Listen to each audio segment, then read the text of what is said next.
সবাইকে স্বাগত জানাচ্ছি এই লাইভ সেশনটাতে।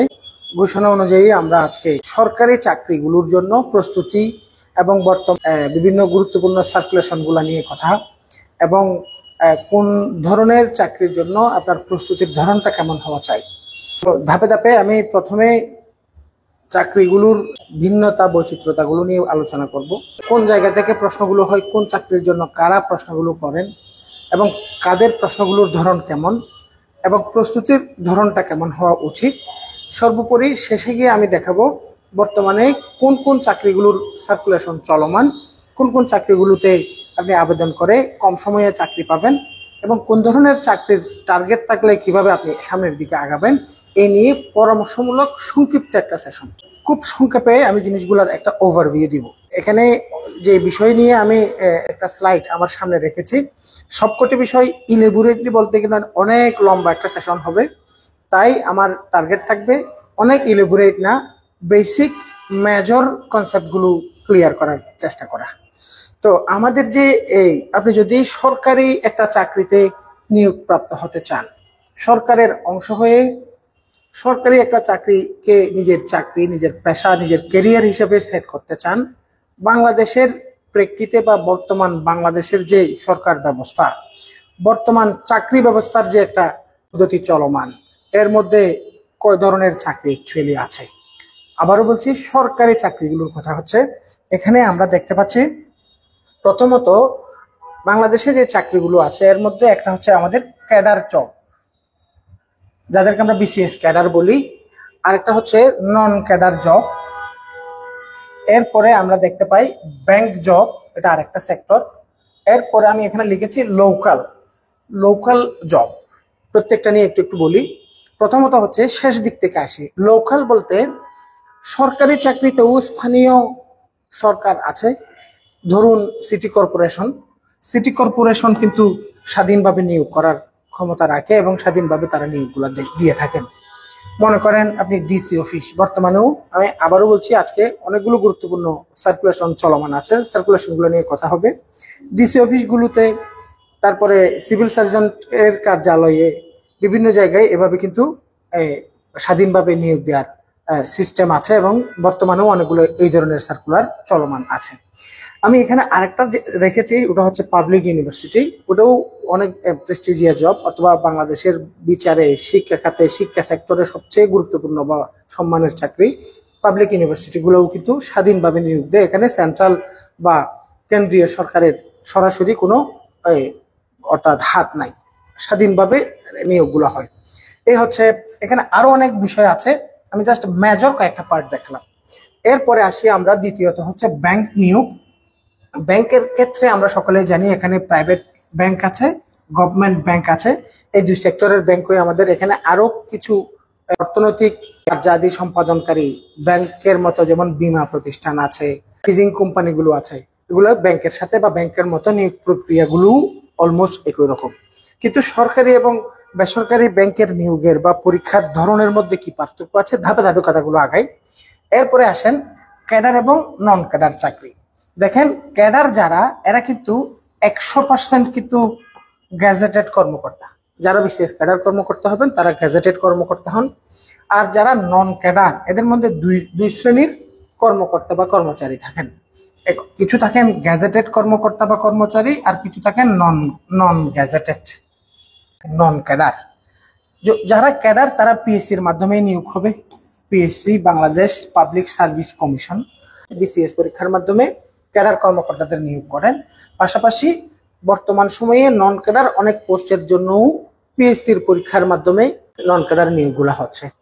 প্রথমত বিসিএস পরীক্ষা থেকে যারা পাশ করেন তাদের থেকে কিছু মানুষ ক্যাডার হয়ে যায়, আবার কিছু নন ক্যাডার চাকরি পায়।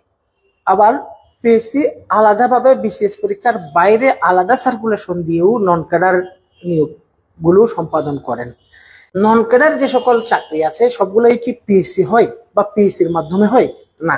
খেয়াল করেন, দেখেন নন ক্যাডার চাকরিগুলোর মধ্যে আপনি দেখবেন এই যে মিনিস্ট্রি অথবা অধিদপ্তর সরাসরি কিন্তু কিছু নিয়োগ কার্যক্রম পরিচালনা করেন। এজন্য প্রাইমারি নিয়োগ পরীক্ষা, শিক্ষক নিবন্ধন পরীক্ষা, পুলিশের সাব ইন্সপেক্টর পরীক্ষা, পেট্রো বাংলার পরীক্ষা, এই ধরনের পরীক্ষাগুলো কিন্তু সাধারণত মিনিস্ট্রি অথবা দপ্তরের আন্ডারে হয়ে থাকে।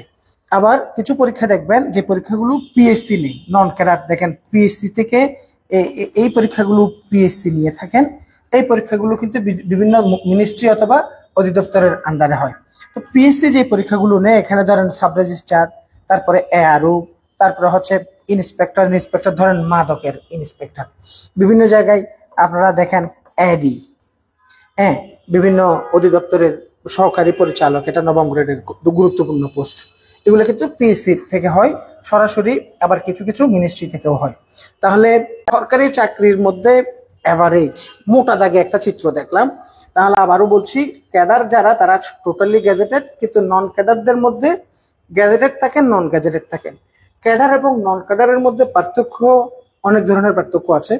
মেজর সহজে বোঝা যায় এমন পার্থক্য হচ্ছে, যারা ক্যাডার কর্মকর্তা এদের প্রমোশনের ধাপগুলো খুব স্মুথ থাকে।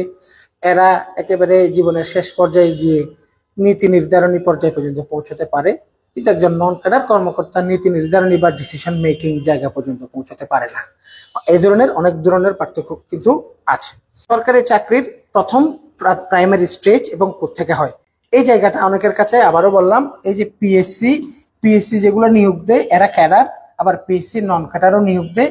কিন্তু পিএসসি নন ক্যাডার যেভাবে নিয়োগ দেয়, নন ক্যাডার অনেক চাকরি কিন্তু পিএসসির মাধ্যমে না হয়ে অনেক চাকরি কিন্তু অধিদপ্তর বা মন্ত্রণালয়ের অধীনে আলাদাভাবে পরিচালিত হয়। এটা একটা স্লাইড আমরা দেখলাম। পরের স্লাইডটা আমরা দেখি। এখানে আমার কম সময়ে বেশি তথ্য দেওয়ার জন্য আমরা স্লাইড রেডি করে রেখেছি। আমরা দেখতে পাচ্ছি এখন এখানে নিয়োগ পরীক্ষার প্রশ্ন কারা করেন।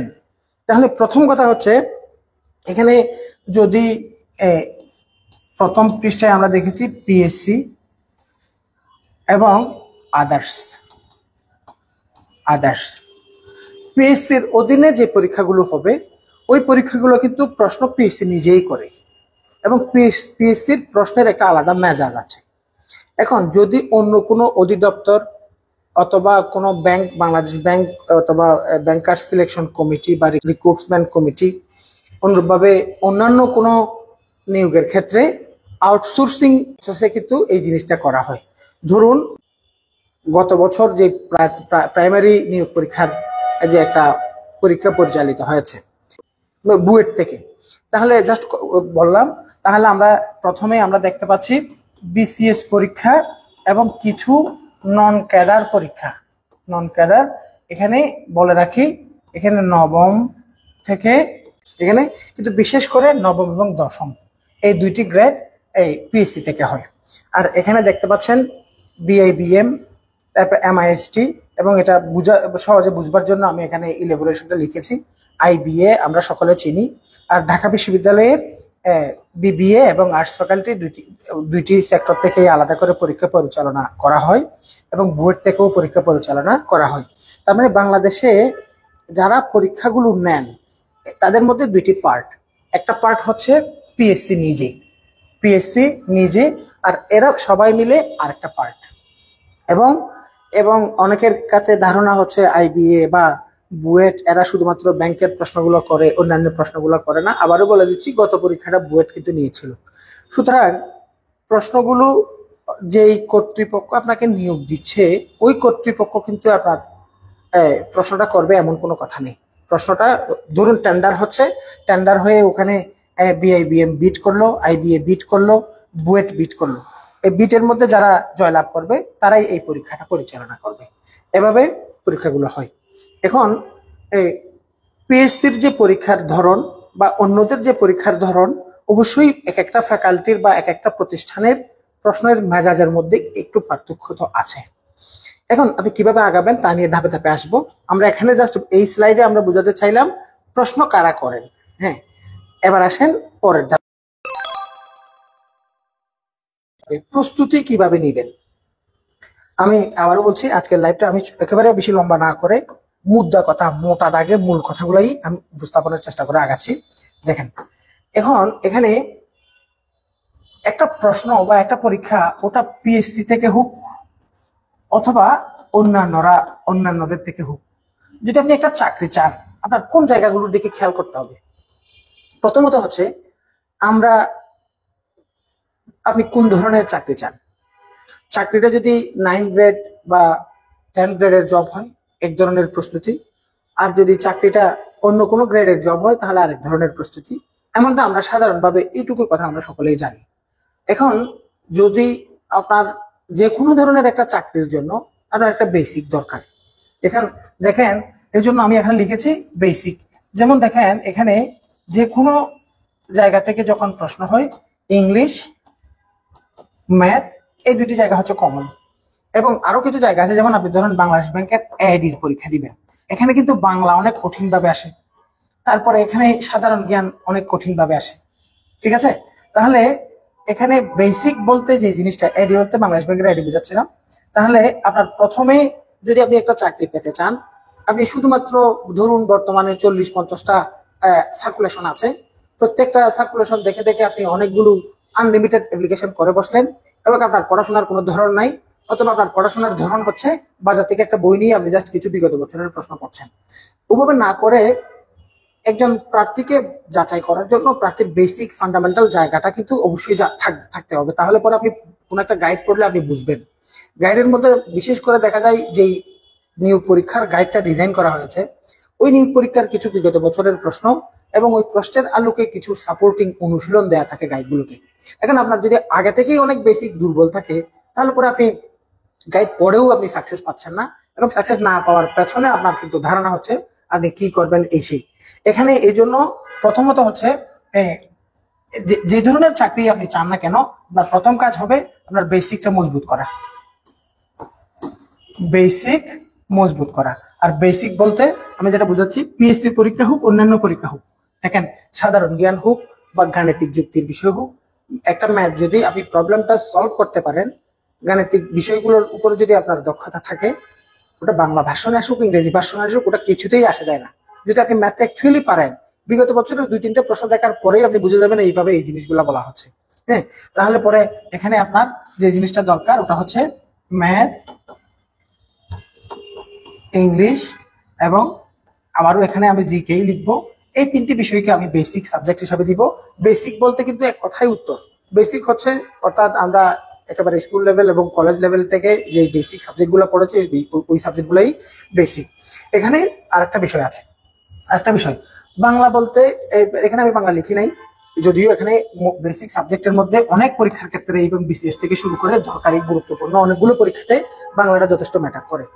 এই বিষয়গুলোতে গাণিতিক যুক্তি একটা টেকনিক্যাল বিষয়, সাধারণ জ্ঞান চর্চার বিষয়, কিন্তু এরপরেও কোনো জায়গার যদি একেবারে ফান্ডামেন্টাল কোনো নলেজই না থাকে, ধরুন আমি একটা সহজ উদাহরণ দিয়ে বুঝাই। ধরুন আপনি সাধারণ জ্ঞানের পৃথিবীর কোন একটা দেশের রাজধানী মুখস্থ করছেন, অথবা মধ্য এশিয়ান রাষ্ট্রগুলো নিয়ে আপনি কোন একটা প্রশ্ন আসছে, এই প্রশ্নটার সলভ বা সলিউশন বা গাইড থেকে, জব সলিউশন থেকে আপনি ওটার ব্যাখ্যাটা পড়ছেন। এখন মানচিত্র সম্পর্কে যদি আপনার কোনো ধারণাই না থাকে, তাহলে যদি আপনি মুখস্থ করেন এখন চিলি কোন মহাদেশে অবস্থিত, এটা যদি আপনি মধ্য এশিয়ায় চিন্তা করেন, ল্যাটিন আমেরিকার একটা দেশ, অথবা উজবেকিস্তান কোন জায়গায় অবস্থিত, ওটা যদি আপনি কিছুই না জানেন, তাহলে পরে আপনার আসলে যতই আপনি এমসিকিউ মুখস্থ করেন, আপনার এই যে চিলি কোন জায়গায় অবস্থিত ওটা পৃথিবীর মানচিত্রটা থেকে আগে থেকে আপনার মাথায় ক্লিয়ার একটা জিওগ্রাফির বেসিক নলেজ থাকা চাই। জাতিসংঘ, এখন জাতিসংঘ জিনিসটা কি ওটা কিছুই আপনি জানেন না। জাতিসংঘ কিভাবে কাজ করে, তাদের ফান্ডিং গুলো কিভাবে আসে, তারা পৃথিবীর সবগুলো দেশকে কিভাবে অর্থনৈতিকভাবে বা সাহায্য করে, তার যে অর্গান গুলো আছে ওটা কিভাবে হয়, মহাসচিব কিভাবে নির্বাচিত হয়, ফান্ডামেন্টাল জায়গাগুলো যদি না জানেন, তাহলে আপনি যত এমসিকিউ মুখস্থ করেন আপনার জিকে গুলো মুখস্থ থাকবে না। আবার ইংরেজির ক্ষেত্রে স্টুডেন্টদের একটা ভুল ধারণা, ইংরেজি মানে হচ্ছে কিছু গ্রামারের বেসিক জানলেই পরে ইংরেজি জানা যায় না। ইংরেজির ক্ষেত্রে যদি আপনি চাকরি পেতে চান, একেবারে যদি আপনি একটা 16তম গ্রেডের চাকরি পেতে চান, দেখা যাচ্ছে ওখানেও কিছু প্রশ্ন আসছে, ওগুলো কিছু বেসিক গ্রামার, আবার কিছু কিন্তু ট্রান্সলেশন আসবে, কিছু কারেকশন আসে। এই জিনিসগুলো না জানলে পরে আপনার চাকরি সম্ভব না। আর যদি 9 গ্রেডের উপরে কোনো ভালো চাকরি পেতে চান, তাহলে ইংলিশের 2টি জায়গা আপনার ক্লিয়ার রাখতে হবে। একটা হচ্ছে গ্রামার বা স্ট্রাকচার, আর একটা হচ্ছে রাইটিং। রাইটিং রাইটিং এর অন্যতম, আমি একেবারে সহজে বোঝার জন্য আমি আরো একটা বিষয় স্পেসিফিক করে দিলাম, ট্রান্সলেশন। 3টি বিষয়, কোন একটা বিষয়ে ইনস্ট্যান্ট 1 পৃষ্ঠা লিখতে পারার যোগ্যতা, আর যিনি 1 পৃষ্ঠা লিখতে পারবেন উনি পৃষ্ঠার পর পৃষ্ঠা লিখতে পারবেন। আর যিনি 1 পৃষ্ঠা কোয়ালিটি লেখা লিখতে পারেন না, এমনিতেই পৃষ্ঠা ভরাতে পারেন, তার লেখার মধ্যে প্রতিযোগিতায় আপনি টিকবেন না।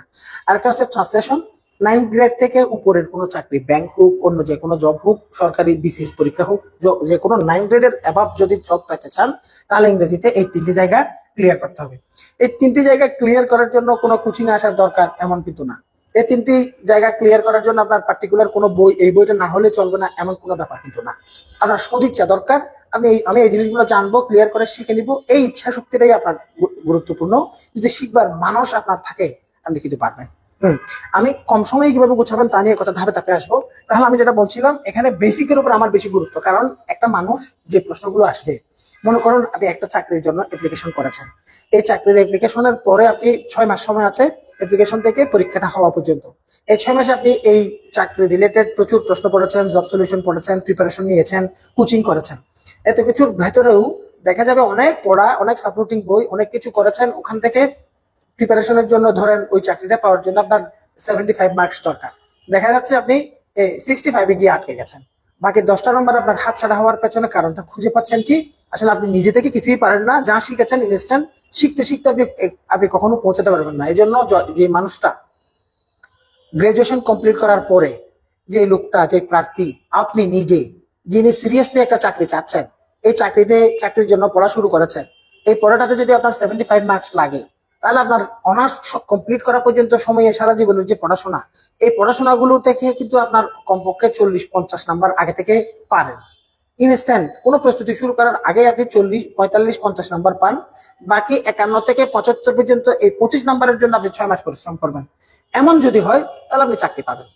এখন যদি ধরেন আজকে আপনি একটা চাকরির জন্য অ্যাপ্লিকেশন করেছেন, ওই চাকরির গত বছরের প্রশ্নটা নিয়েছেন, ওই চাকরির গত বছরের প্রশ্ন নিয়ে যখন আপনি নিজে নিজে পরীক্ষা দিতে বসছেন, দেখা যাচ্ছে আপনার ওখানে 75 মার্কস পেয়ে এই চাকরিটা পাওয়া যায়। জাস্ট এক্সাম্পল, 100 মার্কসের মধ্যে দেখা যাচ্ছে এই 100 মার্কসের একটা এমসিকিউ প্রশ্ন, এই প্রশ্নের মধ্যে আপনি 13 পাচ্ছেন না। তাহলে আপনার বেসিক কত দুর্বল, নিজেকে নিজে প্রশ্ন করেন। তাহলে বেসিক জায়গায়, এই জন্য অনেক প্রশ্ন থাকবে যে প্রশ্নগুলো বেসিক জায়গা থেকে অ্যান্সার করতে হবে, এই জন্য বেসিকটা সবচেয়ে ইম্পর্টেন্ট। তাহলে বেসিক বলতে কি, সকালে বলি আমি যে কথাগুলো বললাম। তাহলে এই যে গাণিতিক যুক্তি, দেখেন ম্যাথের মধ্যে 3টি পার্ট, হ্যাঁ, পাটিগণিত, তারপরে হচ্ছে বীজগণিত, তারপর হচ্ছে জিওমেট্রি, এই 3টি পার্ট। এই 3টি পার্টের মধ্যে একটা মানুষ কিন্তু 3টি পার্টেই দুর্বল হওয়ার কথা না। কোনো না কোনো পার্টে আপনার মাথা সাপোর্ট করবে আপনাকে। যে জায়গাগুলো আগে থেকে কিছুটা পারেন, ওই জায়গাগুলো নিজে নিজে প্র্যাকটিস করে একটু দক্ষতা অর্জন করেন। বিশেষ করে 9-10 পর্যন্ত গাণিতিক বিষয়গুলো, বেসিক জায়গাগুলো নিজে নিজে চেষ্টা করলেও কিন্তু পারা যায়। সুতরাং গণিতের জন্য হ্যাঁ এই জায়গাটা, এটা ছাড়া আপনি কখনো কোনো জায়গায় পার পাওয়া সম্ভব না। তারপরে এখানে সাধারণ জ্ঞান বলেছি, সাধারণ জ্ঞানের ক্ষেত্রে বাংলাদেশ হোক আন্তর্জাতিক হোক, দেখেন সাধারণ জ্ঞান জিনিসটা একেবারে কোনো ছোট ছোট ছোটি বই নিয়ে নির্দিষ্ট পার্টিকুলার কিছু জিনিস মুখস্থ করা।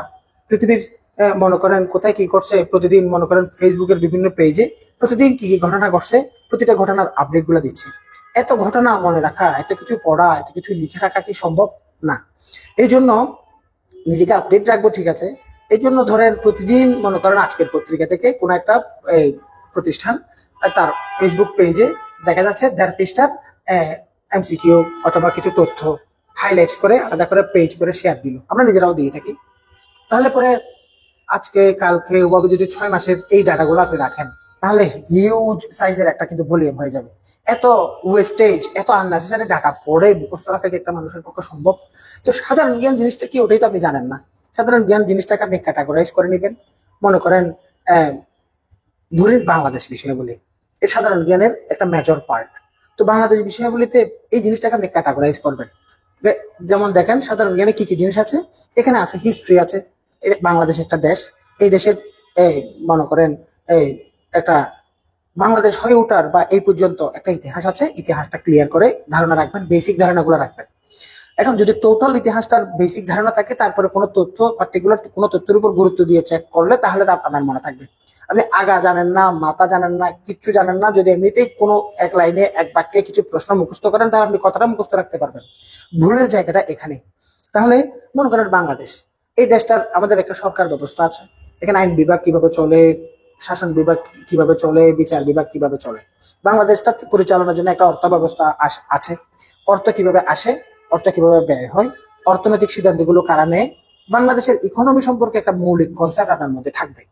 বাংলাদেশ এটা একটা দেশ, এটা একটা জিওগ্রাফিক্যাল কতগুলো ফান্ডামেন্টাল ইস্যু আছে, এই জিওগ্রাফিক্যাল ইস্যুগুলো সম্পর্কে আপনার বেশি একটা ধারণা রাখা।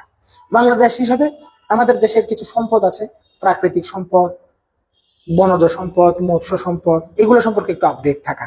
তাহলে পরে বাংলাদেশের কিছু অ্যাচিভমেন্ট সম্পর্কে ধারণা রাখা। তাহলে আপনি যদি বেসিক গুলো জানেন তাহলে পরে এখানে আপডেটেড আরো তথ্য আপনি সংযুক্ত করে নিতে পারবেন। এভাবে এই জায়গাটাতে আপনাকে পড়তে হবে। এবার আসেন বাংলা। তো বাংলা আমার মায়ের ভাষা, মাতৃভাষা হিসেবে এই ভাষা ব্যবহার করে আমরা চলি, আমরা বাঁচি, বেঁচে থাকি। আজকে ভাষা আন্দোলনের 21শে ফেব্রুয়ারি, আজকে আমাদের ঐতিহাসিক একটা দিন। তো শুধু এই ভাষার ব্যাকরণিক বিষয়গুলো একজন সচেতন নাগরিক হিসেবেও তো জানা দরকার। তাহলে এই বিষয়গুলো একটা টেক্সট বই নিয়ে পড়ে নেওয়া এবং এই বাংলা ভাষার যে একটা সাহিত্য ভান্ডার আছে এর বেসিক তথ্যগুলো সম্পর্কে জানা। প্রাচীন যুগটা কেমন ছিল, মধ্যযুগে সাহিত্যের অবস্থা কি অবস্থা ছিল, আধুনিক যুগের বিকাশ গুলা কেমন ভাবে হয়েছে, স্বাধীনতার পরবর্তী সময়ে বাংলা সাহিত্যের কি অবস্থা, এই বিষয়গুলো সম্পর্কে একটু খোঁজ খবর না রাখলে পরে আপনি শিক্ষিত মানুষ হয়ে কি লাভ? এই যে বিষয় এগুলো জানা। তাহলে প্রথম কাজ হচ্ছে বেসিকটা ক্লিয়ার করা। দ্বিতীয় কাজ হচ্ছে জব ওরিয়েন্টেড পড়াশোনা। জব ওরিয়েন্টেড পড়াশোনা। এখন জব, ধরুন আপনি বিসিএস এর জন্য অ্যাপ্লিকেশন করেছেন, আপনার প্রিপারেশন যদি আপনি ব্যাংকের টাইপের নেন হবে না। এই টাইপের একটা ভুল কনসেপ্ট কিন্তু প্রচলিত আছে। এখন এই জন্য আমি বলছিলাম যার বেসিক আছে, আপনি দেখেন মনে করেন বিসিএস, তারপরে দেখেন ব্যাংক। হ্যাঁ, তাহলে যদি যদি আপনার এই জায়গাটা ক্লিয়ার থাকে তাহলে দেখেন এই চাকরি পাওয়া, এই চাকরি পাওয়া, এই চাকরি পাওয়া, এখানে আগে থেকেই আপনার র্যাঙ্ক আছে, আপনি 60 পর্যন্ত পারেন, 60 পর্যন্ত পারেন। তাহলে এখান থেকে 80-তে আসার জন্য আপনার প্রিপারেশন, এখান থেকে 80-তে আসার জন্য আপনার প্রিপারেশন। এটা হচ্ছে জব ওরিয়েন্টেড পড়াশোনা। যে টাইপের চাকরির জন্য অ্যাপ্লিকেশন করব ওই টাইপের করে নিজের প্রস্তুতিটাকে গোছানো, ওই টাইপের করে। তাহলে এক্সাম ভালো করার জন্য এক্সাম ওরিয়েন্টেড প্রিপারেশনের কথা আমরা সবসময় বলে থাকি। তাহলে এক্সাম ওরিয়েন্টেড প্রিপারেশনটা মানে কি? মানে হচ্ছে ধরুন আপনি বিসিএস দিতে যাচ্ছেন, বিসিএস এ কি ধরনের প্রশ্ন হয় এটা নিয়ে আপনার অ্যানালাইসিস করা, অথবা যারা এক্সপার্ট আছে তাদের থেকে পরামর্শ নেওয়া, অথবা কোনো কোচিং গিয়ে সাপোর্ট নেওয়া, তারপরে ওই অনুসারে আপনার প্রিপারেশনটা নেওয়া। শুধুমাত্র ব্লাইন্ডলি কোনো একটা গাইড মুখস্থ করা এইটা প্রিপারেশনের এক্সাক্ট ওয়ে না। অনুরূপভাবে আপনি ধরুন একেবারে আপনি অ্যাপ্লিকেশন করেছেন ইঞ্জিনিয়ার, আপনি ব্যাকগ্রাউন্ড ইঞ্জিনিয়ার, এখন ইঞ্জিনিয়ারিং একটা পোস্টের জন্য আপনি অ্যাপ্লিকেশন করেছেন। এখন দেখা যাচ্ছে এখানে 100 নম্বরের পরীক্ষা হবে, 100 নম্বরের দেখা যাচ্ছে এখানে 70 মার্কসের বাংলা, ভালোভাবে খেয়াল করবেন, তারপরে হচ্ছে ইংলিশ, তারপরে হচ্ছে ম্যাথ, তারপরে হচ্ছে জিকে, সব মিলিয়ে 70 মার্কস। তারপরে আপনার নিজের সাবজেক্ট, নিজের বিষয়, ইঞ্জিনিয়ারিং যে বিষয় আপনি পড়াশোনা করেছেন, মেকানিক্যাল পড়েছেন, সিভিল পড়েছেন, অন্য কোনো জায়গা থেকে পড়েছেন, এখান থেকে 30 মার্কস। এখন দেখা যাচ্ছে আপনি এদিকে এত গুরুত্ব দিয়েছেন, এখানে অনেক ভালো মার্কস পেয়েছেন, কিন্তু এখানে নাম্বারটা পাচ্ছেন না। তাহলে আপনি যে টাইপের চাকরির জন্য অ্যাপ্লিকেশন করেছেন ওই টাইপের প্রশ্ন দেখে সব দিক ব্যালেন্স করে প্রিপারেশন নেওয়া। এবং আরেকটা ভুল কাজ আমরা করি, ওটা হচ্ছে ধরুন আমি ম্যাথ পারি না, এই জন্য আমার যে প্রিপারেশনের সকল এফোর্টের 70% এফোর্ট আমি দিয়েছি এখানে। এখন আমি ইংলিশ পারি, কিন্তু ইংলিশের জন্য মোটামুটি পারি বলে ইংলিশের জন্য এফোর্ট দিয়েছি 5%। এখন শেষে এসে দেখা যাচ্ছে ম্যাথ 70% এফোর্ট দিয়েও আপনি ম্যাথমেটিক্স এর মধ্যে 20 মার্কসের মধ্যে আপনি পাচ্ছেন 10, আর ইংলিশের মধ্যে 5% এফোর্ট দিয়ে এখানে আপনি 20 মার্কসের মধ্যে এখানে পাচ্ছেন তাও 10। তাহলে হিসাবটা অনেক সমস্যা হয়ে গেল না? যে জায়গাটা আমি আগে থেকে পারি, যেটার উপর আমার দক্ষতা আছে, ওটাকে নজর দেওয়া, ওটার উপরে একটু গুরুত্ব দেওয়া। ওটা যদি গুরুত্ব দেন দেখা যেত এই 20-র মধ্যে কিন্তু আপনি প্রায় 18 মার্কস বা 17 মার্কস পেয়ে যেতেন, যেটা ম্যাথের মধ্যে অনেক বেশি এফোর্ট দিয়ে পারেন নাই। তাহলে যেখানে অনেক বেশি উইকনেস আছে, উইকনেস কভার করার জন্য মোটামুটি একটা স্ট্যান্ডার্ড লেভেলে আসার জন্য পরিশ্রম করবো। আর যে সকল সাবজেক্ট আমি পারি ওটাকে এমন ভাবে কেয়ার করবো যেন ওটা দিয়েই আমি বিট করতে পারি, ওটা দিয়ে আমি সামনের দিকে এগিয়ে যেতে পারি। তাহলে এখানে যে কথাগুলোর মধ্যে যে কথাটা বলছিলাম প্রথমত হচ্ছে তাহলে বেসিক, আমি এখানে অনেকক্ষণ কথা বলেছি, এতক্ষণ কথা বলার প্ল্যান ছিল না। তারপরে জব ওরিয়েন্টেড, এটার জন্য আমাদের কাজ হচ্ছে মূলত বিগত প্রশ্ন দেখা এবং উপরে বলেছি এই প্রশ্নটা আমি যে পরীক্ষাটা দিতে যাচ্ছি এই প্রশ্নটা কারা করবে এটা খবর নিলে আপনি পেয়ে যাবেন, অথবা যারা বিভিন্ন কোচিং এর সাথে সংযুক্ত আছেন এরা খবর নিয়ে আপনাকে দিবে। এদের প্রশ্নের ধরন দেখে ওই অনুসারে আগানো। তাহলে এবং আর প্রিপারেশনের মধ্যে সব সময়ে যে কোনো পরীক্ষা, সেটা বিসিএস পরীক্ষা হোক, অন্য যে কোনো পরীক্ষা হোক, যে কোনো পরীক্ষার ক্ষেত্রে আপনাকে এই জায়গাটাতে একটা মিল বা এই জিনিসটা ব্যালেন্স করে চলবেন। একটা হচ্ছে টেক্সট পড়া। টেক্সট কি জিনিস? টেক্সট হচ্ছে বেসিক। তারপরে হচ্ছে প্রিভিয়াস কোয়েশ্চেন। তাহলে এখানে কোয়েশ্চেন বলতে যে চাকরির জন্য ধরেন আপনি এই বিসিএস এর পরীক্ষা দিবেন, এখন বিসিএস এর পরীক্ষা দিবেন তাই আপনি প্রাইমারি নিয়োগের অনেকগুলো প্রশ্ন নিয়ে পড়ে আছেন, অথবা শিক্ষক নিবন্ধনের প্রশ্ন নিয়ে পড়ে আছেন, অথবা আপনি পরীক্ষা দিবেন হচ্ছে কোন একটা ব্যাংকে, কিন্তু আপনি পড়ে আছেন বিসিএস এর প্রশ্ন নিয়ে। এই টাইপের যেন না হয় যে এই পরীক্ষা দিবেন, যখন বিসিএস পরীক্ষা দিবেন তখন সব ধরনের পরীক্ষার প্রশ্ন পড়া দরকার, কিন্তু যদি আপনি পরীক্ষা প্রাইমারির দেন তাহলে পরে আপনি বিসিএস এর প্রশ্ন পড়া দরকার। এবং এই জন্য প্রাইমারির দিবেন বলে এখানেও একটা বুদ্ধিমানের কাজ করতে হবে। ধরুন আপনি প্রাইমারির পরীক্ষা দিচ্ছেন, এখন প্রাইমারির 1993 সাল থেকে এই বর্তমান সময় পর্যন্ত শুধু প্রাইমারির প্রশ্নগুলো পড়বেন, এটা আবার ভুল চিন্তা। কিভাবে? দেখেন একটা সময় এসএসসি পাস করা প্রার্থীরাও মানে ইন্টারমিডিয়েট পড়া অবস্থায় প্রাইমারি চাকরি পেয়ে যেত, অর্থাৎ মেয়েদের জন্য চাকরির যোগ্যতাই ছিল এসএসসি। আবার আরেকটা সময় এসে ইন্টারমিডিয়েট পর্যন্ত আসছে। এরপরে 2018 সালের পরে এসে আসছে মেয়েদের গ্রাজুয়েশন কমপ্লিট করা লাগবে প্রাইমারিতে আবেদন করার জন্য। এখন দেখা যাচ্ছে এর আগের যে প্রশ্নগুলো প্রাইমারির মনে করেন 2014 সালের প্রশ্ন, এই 14 সালের প্রশ্নটা পড়ে তেমন লাভ হবে না। কারণ কি? কারণ হচ্ছে ওখানে প্রার্থীদের যোগ্যতা অনুসারে ওই স্ট্যান্ডার্ডের প্রশ্নগুলো করা হতো। এই জন্য একজন প্রাইমারির পরীক্ষার্থী হয়েও আপনাকে এখন জোর দিতে হবে বিসিএস এর প্রশ্ন এবং প্রাইমারির শেষ কয়েক বছরের প্রশ্ন, আগের প্রশ্নগুলো পড়ার দরকার নেই। এই ধরনের কতগুলো ক্যালকুলেশন কিন্তু আপনাকে করে আগাতে হবে। এই জন্য প্রিভিয়াস কোয়েশ্চেন পড়া লাগবে, এবং প্রিভিয়াস কোয়েশ্চেন পড়ার একটা স্ট্র্যাটেজি হচ্ছে দুইটা টেক্সট এবং প্রিভিয়াস কোয়েশ্চেন।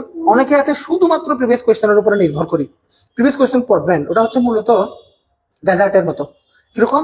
ধরেন আজকে আপনার পড়াশোনা, আপনি ছোটখাটো কাজ করেন অথবা একাডেমিক পড়াশোনার পাশাপাশি জবের প্রিপারেশন নিচ্ছেন, ডেইলি আপনি 3 ঘন্টা পড়েন।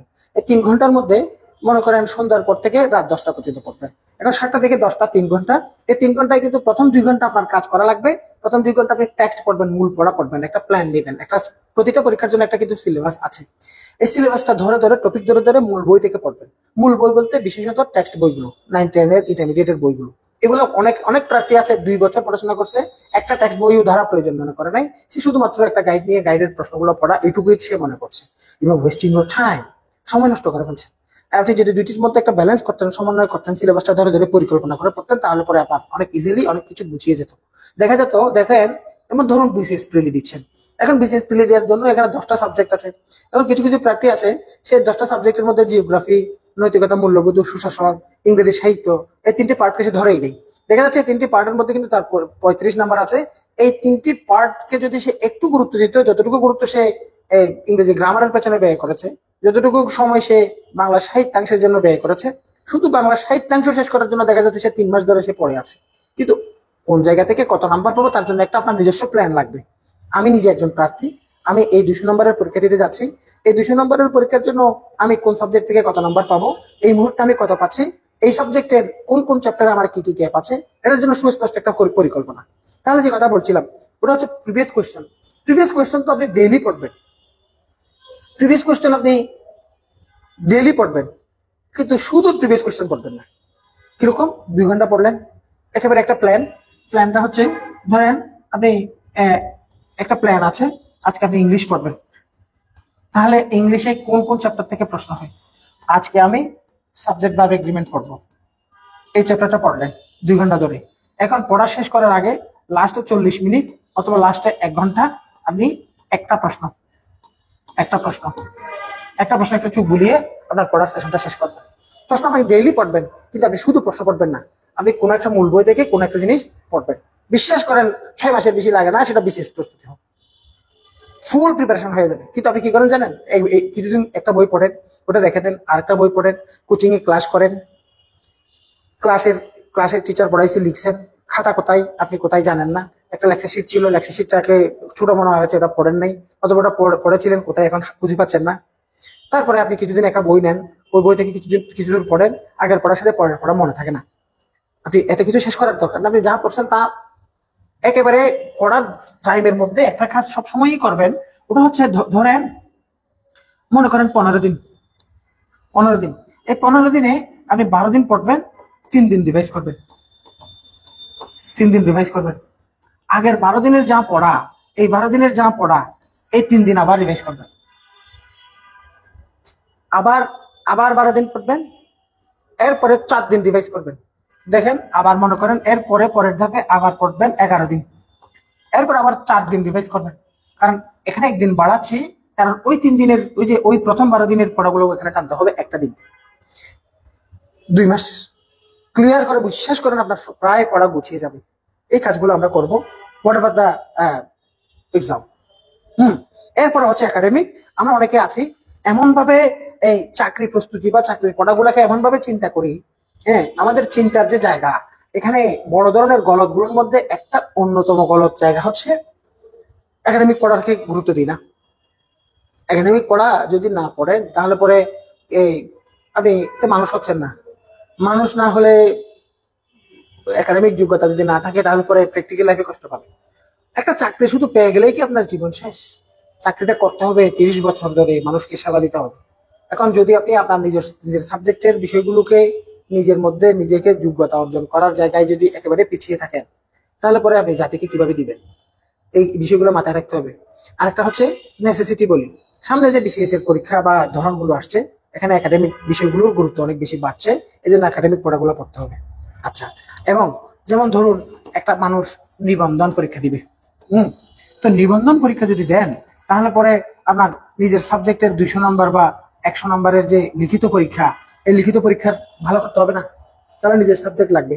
মনে করেন একটা মানুষ বিসিএস পরীক্ষা দিবেন, বিসিএস পরীক্ষায় যদি আপনি এডুকেশন সেক্টরে আসতে চান তাহলে নিজের সাবজেক্টে পরীক্ষা দিতে হবে না? এবং সামনে জেনারেল ক্যাডার, হ্যাঁ, জেনারেল ক্যাডারের জন্য কিন্তু এই নিজের সাবজেক্ট পড়তে হবে। সুতরাং একাডেমিক জায়গায় কোনো গুরুত্ব অবহেলা করা যাবে না, অবহেলা করা যাবে না, অবহেলা করা যাবে না। এই জায়গা বললাম। এবার আসেন আমাদের এই যে বর্তমানে একটা পিএসসি থেকে একটা সার্কুলেশন আসছে, এই সার্কুলেশনের মধ্যে যে সমস্ত পোস্ট গুলো আছে, পোস্ট গুলোকে আমি কিন্তু এখানে একটু ক্যাটাগরি করে রেখেছি যেন সহজে আমি জিনিসগুলো দেখাতে পারি এবং মার্ক করতে পারি। দেখেন, এই এখানে এটা সামনে শুরু হবে 27 তারিখ থেকে আবেদন। এখানে হিউজ বড় একটা সার্কুলার, ইতিহাসে নন ক্যাডারে ইতিমধ্যে মানে সাম্প্রতিক ইতিহাসে এত বড় নিয়োগ কখনো পিএসসি দেওয়া নেই। তো এখানে এই অনেক গ্রেডের পোস্ট আছে, কিন্তু আমি এখানে ক্যাটাগরাইজ করেছি। দেখেন এখানে নবম গ্রেডের কি কি পোস্ট আছে। এখানে যারা ভিডিওটা দেখছেন স্ক্রিনশট নেবেন এবং যার যেই জবের সাথে কানেক্টেড ওভাবে আপনারা আবেদনগুলো করবেন এবং গুরুত্ব দিয়ে এগুলোর জন্য প্রিপারেশন নেবেন। আর 9 গ্রেডের এই যে প্রিপারেশন, এই প্রিপারেশন গুলো কিন্তু বিসিএস এর প্রিপারেশন। তো সুতরাং যারা এখন 47 এর জন্য আবেদন করছেন, সিরিয়াসলি 47 কে নিয়ে আগাচ্ছেন, আপনারা কিন্তু আপনাদের জন্যই মূলত 9 গ্রেডের পোস্ট গুলো। তাহলে এখানে দেখা যাচ্ছে 9 গ্রেডের কি কি পোস্ট আছে। দেখেন, শিক্ষা কর্মকর্তা 9 গ্রেডের এখানে 6টি পোস্ট আছে। আবার আরো একটা শিক্ষা কর্মকর্তা, এটা হচ্ছে গণিত, গণিতের জন্য 6টি, ইংরেজির জন্য 4টি এবং মানবিক এখানে 4টি। এগুলো হচ্ছে 9 গ্রেডের পোস্ট। হ্যাঁ, তারপরে এটা হচ্ছে মূলত মেরিন একাডেমি চট্টগ্রাম, বরিশাল, রংপুর, পাবনা এবং সিলেট, এই জায়গাগুলোর জন্য মূলত শিক্ষা কর্মকর্তা হিসেবে এই পোস্টগুলো আছে। আচ্ছা, তারপর আমরা দেখতে পাচ্ছি এই আন্তর্জাতিক অপরাধ ট্রাইব্যুনালের প্রোগ্রামার হিসেবে 2টি পোস্ট। তারপরে হচ্ছে আইন উপদেষ্টা, একটি পদের নামই আইন উপদেষ্টা। ঠিক আছে, এটা হচ্ছে বর্তমান উপদেষ্টা মন্ডলীদের যে সম্মানিত মন্ত্রী পদমর্যাদার যে উপদেষ্টা আছে ওটা না। ঠিক আছে, এটা হচ্ছে স্বাস্থ্য প্রকৌশল অধিদপ্তরের। তারপরে হচ্ছে 3য় নম্বরে আমরা দেখতে পাচ্ছি সহকারী প্রকৌশলী, এখানে একটি কর্মচারী হাসপাতালের জন্য এটা নেওয়া হবে।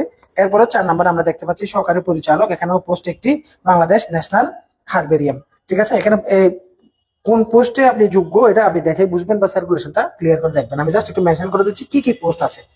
এরপরে সরকারি কর্মচারী হাসপাতালে এখানে ডাক্তার, ক্লিনিক্যাল প্যাথোলজিস্ট 8 জন, বায়োকেমিস্ট 3 জন, ক্লিনিক্যাল সাইকোলজিস্ট 2 জন, পেডি সাইকিয়াট্রিস্ট 2 জন, অর্থাৎ এখানে পেডিয়াট্রিক্স মানে শিশুদের। তারপরে হচ্ছে অ্যানেস্থেসিওলজিস্ট 8 জন।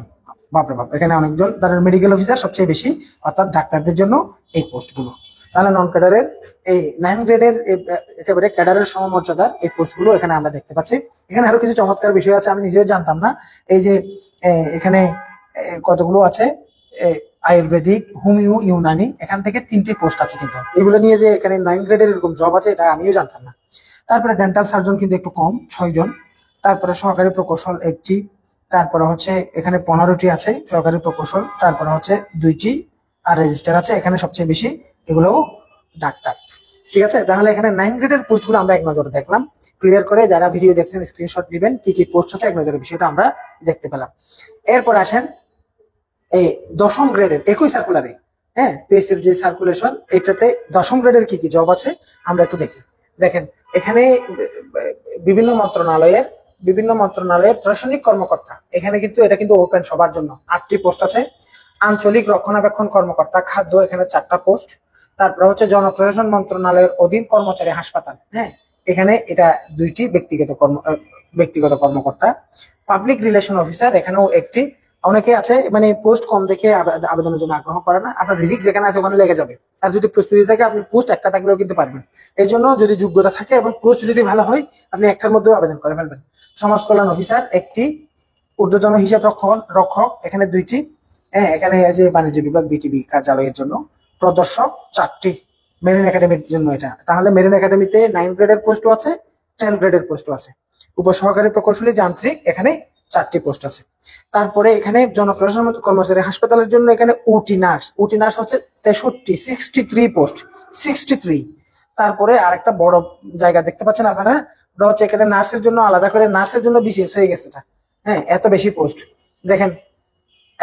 আবারও বলছি, ওটি নার্স হচ্ছে 63 জন, আর সিনিয়র স্টাফ নার্স, হ্যাঁ এটা এখানে 842 জন সিনিয়র স্টাফ নার্স। এই নার্সদের জন্য একেবারে কপাল খুলে গেল। এই জন্য টেকনিক্যাল সাবজেক্টে যারা পড়াশোনা করে তাদের জন্য আসলে চাকরিটা সহজ হয়ে যায়। আরো একটা পোস্ট আছে, আরো 2টা পোস্ট আছে নার্সের জন্য, 2টি বাংলাদেশ কোস্ট গার্ডের জন্য। এভাবে আমরা দেখলাম। তাহলে নার্সের যারা নার্সিং এ পড়াশোনা করেন ইতিমধ্যে তাদের এই ব্যাপারটা নজরে আসছে। এখন এখানে আরো কি পোস্ট আছে এবং বেশি পোস্ট আছে এমন জায়গাগুলো আর একটু মেনশন করি। এখানে দেখতে পাচ্ছি উপসহকারী প্রকৌশলী তড়িৎ 11টি, উপসহকারী প্রকৌশল ইএম এখানে 64টি। ইঞ্জিনিয়ারদের জন্য অনেক বড় বড় পোস্ট আছে, অনেক বেশি বেশি পোস্ট আছে এখানে। উপসহকারী প্রকৌশল 80টি, ঠিক আছে। এস্টিমেটর 11টি, এস্টিমেটর এখানে 4টি। আর বিভিন্ন মন্ত্রণালয় ভাবে এই সার্কুলেশনটা আসছে। এখানে কিন্তু পূর্ণভুক্ত 130টি। তাহলে কতগুলো দেখেন। তাহলে নার্সদের জন্য পোস্ট, নার্সদের জন্য পোস্ট, হ্যাঁ আর ইঞ্জিনিয়ারদের জন্য পোস্ট। জেনারেল পোস্ট উপরে যে কয়টা গেছে। তারপরে এখানে এই দেখেন প্রোটোকল অফিসার মাদক নিয়ন্ত্রণ অধিদপ্তর, এটা কিন্তু হট জব, হ্যাঁ এখানে 36টি। পরিদর্শক মানে ইন্সপেক্টর, ঠিক আছে। বন ও পরিবেশ মন্ত্রণালয়ের বনের একটা বড় সার্কুলেশন তো আজকে মূলত এই শেষ ডেট গেল। এখানেও আবার পিএসসির যে নিয়োগ, এখানেও বনের একটা পোস্ট দেখা যাচ্ছে। তাহলে এখানে হট জব হচ্ছে এই জায়গায়, আর হট জব হচ্ছে এই জায়গায়, হ্যাঁ জেনারেলদের জন্য। আর যারা টেকনিক্যাল এদের এই যে পরীক্ষাগুলো, এগুলো কিন্তু সাধারণ। অনেকে আছে এই পরীক্ষাগুলো কি কেমন হয় এমন প্রশ্ন থাকবে। এখানে সাধারণ বিষয়গুলো আসবে, বাংলা 10ম গ্রেডে যেহেতু পরীক্ষাগুলো পিএসসি নিবে, ইংরেজি, জিকে এই বিষয়গুলো থাকবে। তারপর আবার নিজ বিষয় এভাবে কিন্তু আপনার পরীক্ষাটা হবে এদের ক্ষেত্রেও একই রকম, ঠিক আছে। তাহলে এই 9 গ্রেড এবং 10 গ্রেডের এই পোস্টগুলো আমরা এক পলকে, 10ম গ্রেডকে আমরা এখানে এক পলকে দেখলাম। এরপরে এটা হচ্ছে পিএসসির যে সার্কুলেশন আসছে, পিএসসির সার্কুলেশনের এই যে শূন্য পদগুলো ওটা নিয়ে দেখালাম। এবার দেখেন বর্তমান সময়ে এই যে এখন 2-1টা জব আছে এখানে যেগুলোর ডেট চলে গেছে। বিভিন্ন অধিদপ্তর এবং বিভিন্ন মন্ত্রণালয়, বিভিন্ন প্রতিষ্ঠান সরাসরি যে সমস্ত নিয়োগ দিচ্ছে পিএসসির বাইরে, এই সমস্ত জায়গায় এখানে কি কি সার্কুলেশন বর্তমানে আছে। যারা এখনো আবেদন করেন নাই, আবেদন করার সুবিধার্থে আমি জিনিসগুলো মেনশন করছি। আমার 2-1 মিনিট সময় গেলেও আমি জিনিসগুলো একটু দেখাই। দেখেন এক নাম্বার আপনি দেখতে পাচ্ছেন কারা অধিদপ্তর। এখানে কারারক্ষী পুরুষ ও মহিলা উভয়ই নিবে। এখানে পদ অনেক বেশি এবং এখানে 16ই মার্চ সময় আছে এখনো। যারা মোটামুটি মানে দ্রুত একটা চাকরি চান, শিক্ষাগত যোগ্যতা অনেক বেশি, পড়াশোনা বা অনেক দূর আগে এগিয়ে যাবেন, বিসিএস এর মধ্যে ধৈর্য ধরার সুযোগ নাই, কোনোভাবে একটা জীবন চলার জন্য একটা স্মার্ট চাকরি, এগুলো আপনি পারেন। 2য় নাম্বার হচ্ছে জাতীয় রাজস্ব বোর্ড এনবিআর এর মধ্যে এখানে এটা 20 ফেব্রুয়ারি ডেট চলে গেছে, আশা করি আপনারা করেছেন। এটাও কিন্তু হট জব, এগুলো নন ক্যাডার থেকে আসে, কিন্তু এখানে সরাসরি সার্কুলেশন আসছে। এত বড় বড় সার্কুলেশন, এগুলো একটানা যখন পরীক্ষা হবে তখন আপনারা বুঝতে পারবেন। এর মধ্যে যারা সচেতন, যারা একটু বুদ্ধিমান আছেন, এখান থেকে টার্গেট করে কয়েকটা চাকরির জন্য আবেদন করেন এবং এই সময়টাকে ক্রুশালি কাজে লাগান। বুদ্ধিমানের কাজ হবে যদি আপনি 47 আবেদন করে থাকেন, 47 এর জন্য এমন ভাবে একটা টাইট পড়াশোনা দেন যেন এর পরের এই চাকরিগুলো আপনার হাসতে হয়, ঠিক আছে। তাহলে এখানে প্রাণী সম্পদ অধিদপ্তর, এখানে অনেকগুলো পোস্ট আছে, এটা কিন্তু এখনো সময় আছে 28 ফেব্রুয়ারি। তারপরে স্পেশাল এসবি পুলিশের, এখানে এটা আরো 2-3 দিন সময় আছে। এখানে কয়েকটা পোস্ট আছে, এখানে অফিস সহকারী, কম্পিউটার অপারেটর টাইপের কয়েকটা পোস্ট, এগুলোতে আপনারা আবেদন করতে পারেন যাদের আগ্রহ আছে। তারপর হচ্ছে সেতু কর্তৃপক্ষ, সেতু কর্তৃপক্ষ, এখানে অনেকগুলো পোস্ট, 66 পোস্ট, যদিও পোস্টগুলো একটু লোয়ার গ্রেডের পোস্ট, 10ম গ্রেডের কিছু পোস্ট আছে, একটু খেয়াল রাখবেন। আর জনস্বাস্থ্য প্রকৌশল অধিদপ্তরেরও একটা সার্কুলেশন আছে, এখানে 52টি পোস্ট আছে এবং এটা 29 ফেব্রুয়ারি পর্যন্ত আছে। আর কয়েকদিন সময় আছে, আজ 21 ফেব্রুয়ারি, যে কয়েকদিন সময় আছে, তাদের আগ্রহ আছে আবেদন করবেন। এরপরে বন অধিদপ্তর। আচ্ছা, বন অধিদপ্তর এখানে হট জব, ঠিক আছে, hot job hot job hot job 337 এই জায়গাটা খেয়াল রাখবেন। হ্যাঁ, হট জব এখানে আরো আরো অনেক সময় আছে মার্চ পর্যন্ত। তারপরে সমাজ কল্যাণ মন্ত্রণালয়, এখানে 17টা পোস্ট আছে, এখনো সময় আছে কয়েকদিন। এরপর আমরা দেখতে পাচ্ছি বাংলাদেশ কেমিক্যাল ইন্ডাস্ট্রিজ কর্পোরেশন, এটা বিসিআইসি, এটা কিন্তু এটাও হট একেবারে, এখানে অনেকগুলো, এটা কিন্তু ডেটটা শেষ, আশা করি অনেকে আবেদন করেছেন। তারপরে হচ্ছে পল্লী বিদ্যুৎ বোর্ডের সবসময় সার্কুলেশন থাকে, এখানে 24টি পোস্ট আমরা দেখতে পাচ্ছি। তাহলে এখানে মেনশন করার মতো জায়গা, যে জায়গাগুলোতে এখনো সময় আছে, পদ বেশি, সময় আছে, পদ বেশি, সময় আছে, পদ বেশি, এগুলোতে আপনারা আবেদন করে ফেলেন। সবগুলো অনেক অনেক পদ রানিং, চলমান সার্কুলার, আবেদন চলমান, এগুলো নিয়ে একটু সিরিয়াস থাকেন। এরপরে আরো আছে, কিন্তু এই পৃষ্ঠা শেষ না। এরপরে আমি এগুলো লিস্ট করেছি, এখানে দুই একটা পোস্ট চলে গেছে, এই লিস্ট আমি করেছিলাম কয়েকদিন আগে, কিন্তু ভিডিওটা ঘোষণা দিয়েও নিতে পারিনি, আজকে আমি আলোচনায় আসলাম। এখন দেখা যাচ্ছে 12 নম্বর, দেখেন 12 নম্বর স্থানীয় সরকার ইনস্টিটিউট, এখানেও 22টা পোস্ট আছে, এবং এটা কিন্তু 18 ফেব্রুয়ারি সময় শেষ হয়ে গেছে যারা আবেদন করেছে, এটাও 20 ফেব্রুয়ারি শেষ, এটা হচ্ছে 17 ফেব্রুয়ারি শেষ, অর্থাৎ এই জিনিসগুলো, এই পদগুলো কিন্তু প্রায় শেষ, এটা আজকে শেষ হচ্ছে। এটা হচ্ছে মূলত বাংলাদেশ সেনাবাহিনীর কিছু পোস্ট। তারপরে আপনারা দেখতে পাচ্ছেন সরকারি কর্মচারী হাসপাতাল, এখানে 14 জানুয়ারি, এখানে তারিখ একটু ভুল আছে, এটা আবেদন শুরুর সময় উল্লেখ আছে।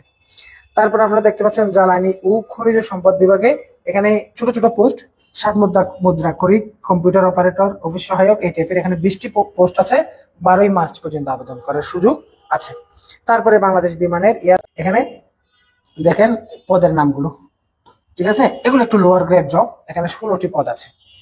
তারপরে হচ্ছে সহকারী ম্যানেজার জীবন বীমা, এটা ইম্পর্টেন্ট, এটা এখানে এসে এটা হচ্ছে হট,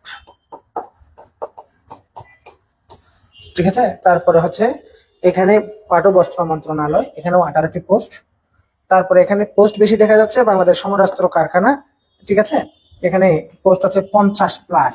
তবে এই পোস্টগুলো আমি দেখেছি, এই পোস্টগুলো কিন্তু এই যে একটু 14, 15, 16তম গ্রেডের ওই ধরনের জব। তারপরে হচ্ছে এখানে এরপরে আমাদের আছে 23 নম্বরে কারিগরি শিক্ষা অধিদপ্তরেও অনেকগুলো পোস্ট আছে।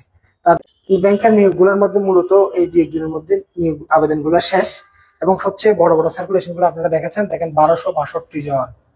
হ্যাঁ, তারপরে হচ্ছে এখানে 997, প্রায় 1000 মানুষ নিবে সমন্বিত 8 ব্যাংকের অফিসার জেনারেলে। এর চেয়ে বড় সুযোগ আর কোথায় পাবেন। তারপরে ইবিএল এর একটা সার্কুলার আছে, আর একটা সার্কুলার হচ্ছে এই south east bank training assistant officer, এখানেও। তারপরে আরেকটা ইউএস বাংলা এয়ারলাইন্সের, এই জিনিসটাও এখানে আমি ব্যাংকের সাথে নিয়ে এসেছি। এই চাকরিগুলোতে যারা এখনো আবেদন করেন নাই, আবেদন করে ফেলতে পারেন। কোর্সগুলো এক নজরে 2-1 মিনিট একটু কথা বলে নিই। প্রথমত হচ্ছে জব কোর্স, যেহেতু অনেকগুলো সার্কুলার বর্তমানে চলমান, আমরা এই মূলত 10ম থেকে শুরু করে 20তম গ্রেড, হ্যাঁ, 10ম থেকে শুরু করে 20তম গ্রেডের চাকরি প্রার্থীদের জন্য এখানে এরা কিন্তু সব জায়গায় বিসিএস এর কোচিং আছে, প্রাইমারি বা শিক্ষক নিবন্ধন, এই কয়েকটা প্রোগ্রাম নিয়ে সবাই ব্যস্ত থাকে। কিন্তু আমরা যারা অন্যান্য চাকরি, যেমন এখানে অনেক মানে হাজার হাজার শূন্য পদের জন্য এখন সার্কুলেশন আসছে, অনেকেই এই চাকরিগুলোর জন্য আবেদন করবে, তাদের প্রস্তুতিটা যেন সহজে গুছিয়ে নিতে পারে। এখানে কিন্তু কিছু কিছু পরীক্ষা কিন্তু লিখিত হয়, কিছু পরীক্ষা হয় এমসিকিউ সরাসরি, আর কিছু পরীক্ষা কিন্তু লিখিত হয়। লিখিত, লিখিতের মধ্যে 2 ভাবে হতে পারে, কতগুলো হয় 1 বাক্য উত্তর, যেমন বন্দর কর্তৃপক্ষ, চট্টগ্রাম বন্দর ধরেন, এই বন্দরের নিয়োগ পরীক্ষাগুলো কিন্তু প্রশ্ন দিবে, প্রশ্নের 1 বাক্য উত্তর, প্রশ্ন দিবে, প্রশ্নের 1 বাক্য উত্তর, এভাবে হয়। এরকম অনেকগুলো পরীক্ষা আছে যেগুলো 14তম, 15তম, 16তম গ্রেডের পরীক্ষা, কিন্তু লিখিত হয়। হ্যাঁ, আবার কিছু কিছু পরীক্ষা আছে যে পরীক্ষাগুলোতে ছোট একটা প্যারাগ্রাফ লেখা, ছোট একটা অনুবাদ লিখন, এই টাইপের থাকে। আবার এক বাক্য উত্তর মিশ্রণ, এই ধরনের লিখিত কিছু পরীক্ষা হয়। এই পরীক্ষাগুলোর একটা কনস্ট্রাকটিভ প্রস্তুতির জন্য আমরা মূলত যেন 4 থেকে 6 মাসের মধ্যে একটা স্টুডেন্ট গুছিয়ে একটা প্রিপারেশন শেষ করতে পারে, তার জন্য 65 ক্লাস স্টুডেন্টদের, এই জব কোর্সের যারা স্টুডেন্ট তাদের জন্য 65 ক্লাসেস রেখেছি, এবং এখানে 161 এক্সাম থাকবে, এবং সবার জন্যই কিন্তু রিটেন, এখানে 2 ধাপে পরীক্ষাগুলো নিয়ে, কিছু পরীক্ষা হবে এমসিকিউ এবং কিছু পরীক্ষা হবে রিটেন, যেন একটা প্রার্থী শুধুমাত্র একটা চাকরির জন্য কিন্তু আবেদন করে না, সে একই প্রার্থী এমসিকিউ পরীক্ষা দিবে, আবার একই প্রার্থী রিটেনের পরীক্ষাগুলোও দিবে। আবার রিটেন পরীক্ষা যখন নিই তখন তার এমসিকিউতে কিন্তু তার একিউরেসি বেড়ে যায়। হ্যাঁ, ওভাবে পরীক্ষাগুলো থাকবে, এবং এই কোর্সের জন্য কিন্তু আলাদা করে লেকচার শিটও আছে, 65 লেকচার থাকবে, এবং একটা ডাইজেস্ট বইয়ের বিষয় এখানে সংযুক্ত আছে এবং প্রতিটা সাবজেক্টের জন্য প্রয়োজনীয় সলভ ক্লাসগুলো থাকবে। এই জব কোর্সের ক্ষেত্রে অনলাইনে যারা জয়েন করবে তাদের জন্য জব কোর্সের ফি 1999 টাকা, আর যারা অফলাইনে তাদের জন্য 6000 টাকা বা 5990 টাকা। এটা হচ্ছে জব কোর্সের জন্য। আর যারা 47 এখনো 47 এর জন্য কিন্তু আমাদের হাতে মোটামুটি একটা সময় আছে, মার্চ, এপ্রিল, মে, জুনের মাঝামাঝি গিয়ে পরীক্ষা বা জুনের প্রথম সপ্তাহে গিয়ে পরীক্ষা হবে। আজকেও পত্রিকা আসছে। এখন 47 কে এখনো যারা গুছিয়ে নিতে পারেন নাই, শেষ সময়ে খেই হারিয়ে ফেলছেন, প্রস্তুতি সারা সময় ধরে পড়েছেন, আসলে কোনো কোনো জায়গায় গ্যাপ রয়ে গেছে। আবার অনেক প্রার্থী আছেন যারা বয়স পাবেন না মনে করে সারা বছর পড়েন নাই, বয়স যখন 32 বয়স বাড়ালো এখন এসে আপনার সিরিয়াসলি 47 তাকে দেওয়ার জন্য একটা চ্যালেঞ্জ আপনি হাতে নিয়েছেন। এই ধরনের প্রার্থীদের জন্য আমরা এখানে 47 এর জন্য একটা ফাইনাল টাচ একটা কোর্স রেখেছি। এই কোর্সের মধ্যে আমাদের যে রেগুলার কোর্সে 150টি যে ক্লাসগুলো থাকে সবগুলো ক্লাসের ক্লাস রেকর্ড গুলো কিন্তু এখানে পাবেন, প্রথম বিষয়। দ্বিতীয় বিষয় হচ্ছে এখন থেকে শুরু করে 35 সেট পরীক্ষা দেওয়ার সুযোগ পাবেন। অর্থাৎ 47 এর জন্য এখানে আমাদের যে প্রত্যেকটা বিষয়ের বিষয়ভিত্তিক ফাইনাল, অর্থাৎ বিষয় ফাইনাল বা সাবজেক্ট ফাইনাল টেস্ট গুলো হবে। তাহলে 10টি বিষয়ের জন্য 10টি subject final test, question review test, আবার সিলেবাস ভিত্তিক মডেল টেস্ট এবং ফাইনাল মডেল টেস্ট। এভাবে এখানে 35 সেটস অফ এক্সামস থাকবে এই ফাইনাল টাচ এই কোর্সটাতে। এবং এখানে পিডিএফ সকল লেকচার শিট থাকবে। লেকচার শিট গুলো এক নজরে কম সময়ে সবগুলো সাবজেক্টের হাইলাইটস হিসেবে কাজ করবে, একবার যেন চোখ বুলিয়ে টোটাল সিলেবাসটাকে গুছিয়ে নেওয়া যায়। এরপরে এটা ডাইজেস্টের বিষয় এখানে রাখা হয়েছে। এবং এখানে অফলাইনে যারা শিক্ষার্থী, অফলাইনের জন্য 6500 টাকা মাত্র, যেহেতু সময় অনেক কম। আর অনলাইনের শিক্ষার্থীদের জন্য 1521 টাকা। 1521 টাকা আজকে 21শে ফেব্রুয়ারি। 21শে ফেব্রুয়ারিতে আমরা এই অফারটা রেখেছি 1521 টাকায় এই রেকর্ডেড কোর্স। এবং এখানে একটা বিষয় কিন্তু আছে, দেখেন এখানে আরো যেহেতু অনেক সময় আছে, প্রত্যেকটা সাবজেক্টের চ্যাপ্টার ভিত্তিক হাইলাইটেড টপিক গুলো নিয়ে টিচাররা কিন্তু কিছু লাইভ ক্লাস নেবেন, যেগুলো অফলাইনের স্টুডেন্টরাও ইতিমধ্যে কিছু ক্লাস পেয়েছেন। এরকম হাইলাইট করা কিছু ক্লাস, লাইভ ক্লাসও কিন্তু থাকবে। তাহলে এখানে আমরা পাচ্ছি recorded class, model test and subject final test, live classes, lecture sheet, সবকিছু মিলে অনলাইনে মাত্র 1521 টাকা 21শে ফেব্রুয়ারি উপলক্ষে আজকের অফার। হ্যাঁ, তারপরে অফলাইনের স্টুডেন্টদের জন্য মূলত এখানে একটা অফার রয়েছে। এটা এখানে এভাবে বোল্ড করে দেখানো হলেও এখানেও মূলত 6521 টাকা, এটাই হচ্ছে অফলাইনের ফি। তাহলে আমরা দুইটি কোর্স সম্পর্কে জানলাম, একটা হচ্ছে জব কোর্স, আবারও বলছি নন ক্যাডার জব কোর্স এবং অন্যান্য অধিদপ্তর এবং মন্ত্রণালয়ে যে সমস্ত নিয়োগ পরীক্ষা আছে জব কোর্সের জন্য আপনারা জয়েন করতে পারেন। যারা অন্যান্য কম সময়ে, এখানে একটা ব্যাপার আছে, কম সময়ে মাত্র 4 মাস 6 মাস প্রিপারেশন নিয়ে কোন একটা চাকরি নিশ্চিত করতে চাওয়া প্রার্থীদের জন্য জব কোর্স 11 থেকে 20তম গ্রেডের যে কোনো চাকরি এখানে কমপ্লিট করা হবে। কারণ এখানে বিভিন্ন অধিদপ্তর, বিভিন্ন পিএসসি থেকে শুরু করে বিভিন্ন পরীক্ষার নিয়োগ পরীক্ষার প্রশ্নের আলোকে লেকচার শিট গুলো সাজানো এবং ওভাবেই আপনার মডেল টেস্ট গুলো, সাবজেক্ট টেস্ট গুলো, সিলেবাসটাকে ঘুরিয়ে ঘুরিয়ে পরীক্ষাগুলো নেওয়া হবে। বেসিক ক্লিয়ার করার পাশাপাশি ওই ধরনের পরীক্ষাগুলোকে টার্গেট করে ওই পরীক্ষা উপযোগী মডেল টেস্ট গুলো রেগুলার হবে। এবার আসেন আমাদের যারা এখন মোটামুটি প্রিপারেশন গুছিয়ে নিয়েছেন, আগে কোচিং করেছিলেন, এখন মডেল টেস্ট দেওয়া দরকার। মডেল টেস্ট প্রোগ্রামটা আমরা এক নজরে দেখলাম। এখানে যারা ওই যে ফাইনাল টাচ প্রোগ্রামে যুক্ত হবে অথবা হবে না, সবার জন্যই থাকবে। এখানে সাবজেক্টিভ টেস্ট গুলো আছে, এখানে 14টা পরীক্ষা। যদি অনলাইনে দেন এই পরীক্ষাগুলো মুক্ত থাকবে। আর এখানে সিলেবাস ভিত্তিক মডেল টেস্ট থাকবে টোটাল 6টা। কোয়েশ্চেন রিভিউ টেস্ট, এখানে কোয়েশ্চেন পরীক্ষা থাকবে 4টা, আর এখানে পরীক্ষা থাকবে 20টা। আর সাবজেক্টিভ টেস্টের ক্ষেত্রে 2টি ধাপে, এখানে কিন্তু 10টি সাবজেক্ট ফাইনাল টেস্টও থাকবে। এই সবগুলো পরীক্ষার এক্সাম ব্যাচে আপনারা জয়েন করতে পারেন যারা 47-এ। এখানে অফলাইন অনলাইন উভয় দিকে এই টেস্টগুলো। এখানে পরীক্ষাগুলোর মধ্যে সবচেয়ে গুরুত্বপূর্ণ একটা ধাপ হচ্ছে এই সিলেবাস ভিত্তিক মডেল টেস্ট। এটাকে আমি বলি কি দ্য গেম চেঞ্জার। এরা হচ্ছে এই পরীক্ষাগুলো 200 নম্বরের পরীক্ষা হয়। 200 নম্বরের পরীক্ষা একেবারে পিএসসির মানদণ্ড অনুসরণ করা হবে, কিন্তু প্রত্যেকটা সাবজেক্টের জন্য পার্টিকুলার কতগুলো টপিক নির্ধারিত থাকবে। এভাবে টোটাল সিলেবাসটাকে 6 ভাগে ভাগ করে 6টি সিলেবাস ভিত্তিক মডেল টেস্ট নেওয়া হবে এই ধাপে। সুতরাং যারা মডেল টেস্টের জন্য আগ্রহী আছেন আমাদের প্ল্যাটফর্মের সাথে সংযুক্ত হতে পারেন। মডেল টেস্টের ক্ষেত্রে যারা অনলাইনে যুক্ত হবেন শুধুমাত্র মডেল টেস্ট যদি দিতে চান তাহলে মডেল টেস্টের ফি হচ্ছে 1000 টাকা। আর অফলাইনে এখানে কোর্সের উপর ভিত্তি করে বিষয়টা, অফলাইনে যদি শুধু পরীক্ষা দিতে চান তাহলে 2500 টাকা। যদি এখানে আমাদের এখানে লাইব্রেরির সুবিধা অনেক বেশি, অনেকে লাইব্রেরির জন্য দৌড়ে দৌড়ে চলে আসে। লাইব্রেরির ক্ষেত্রে লাইব্রেরি ফি কিন্তু এখানে ইনক্লুড থাকবে না। এবার আসেন, সামনে আমাদের বড় ধরনের প্রাইমারির একটা নিয়োগ পরীক্ষা আসবে, আবার শিক্ষক নিবন্ধন পরীক্ষা তো আসছেই, শিক্ষক নিবন্ধন ভাইবা চলছে, এর মধ্যে কিন্তু পরবর্তী সার্কুলেশন চলে আসবে। তো শিক্ষক নিবন্ধন এবং প্রাইমারি নিয়োগের জন্য আমাদের এক্সক্লুসিভ দুইটি আলাদা ব্যাচ।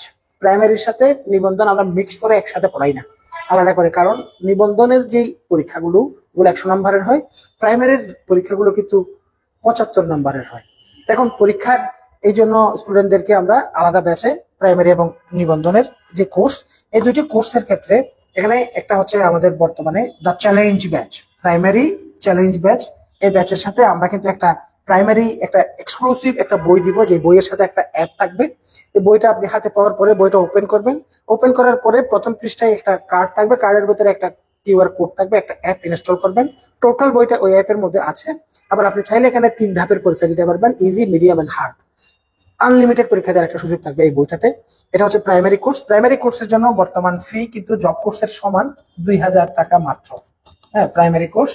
এবং এখানে কি কি জিনিস থাকবে এক নজরে যে বিষয়গুলো হচ্ছে, প্রাইমারি কোর্সের জন্য এখানে মূলত অলমোস্ট 75টি ক্লাস, 102টি পরীক্ষা এবং 75টি লেকচার শিট এবং একটা বই, এই জিনিসগুলো থাকবে প্রাইমারি কোর্সের জন্য। আর শিক্ষক নিবন্ধনের ক্ষেত্রে একটু ডিফারেন্ট আছে, মানে বিষয়টা শিক্ষক নিবন্ধন ড্রিম ব্যাচ যেটা, এটাতে মোটামুটি প্রাইমারির তুলনায় আমাদের নিবন্ধনের ব্যাচে এনরোল করা স্টুডেন্টের সংখ্যা বেশি। নিবন্ধনে পার্থক্যটা হচ্ছে, এই নিবন্ধন পরীক্ষায় এখানে কিন্তু ক্লাসের সংখ্যা অলমোস্ট 85 থেকে 90টা, একটু ক্লাসের সংখ্যা বেশি, যেহেতু স্কুল এবং কলেজ লেভেল একসাথে করানো হয়। পরীক্ষার সংখ্যা অলমোস্ট প্রাইমারির মতো 102টি, এবং এখানেও কিন্তু একটা বই থাকবে। এই বইটা কিন্তু শিক্ষক নিবন্ধন, স্কুল, কলেজ লেভেল কম্বাইন করা। এবং নিবন্ধনের ক্ষেত্রে নিবন্ধনের জন্য একটা ডাইজেস্ট দেওয়া হবে, ওই ডাইজেস্টের মধ্যেও প্রাইমারির মতো ওখানেও একটা অ্যাপ থাকবে, অ্যাপের মধ্যে পরীক্ষা দিতে পারবেন। আবার টোটাল বইটাকে বারবার করে রিভিউ করার সুযোগ আছে।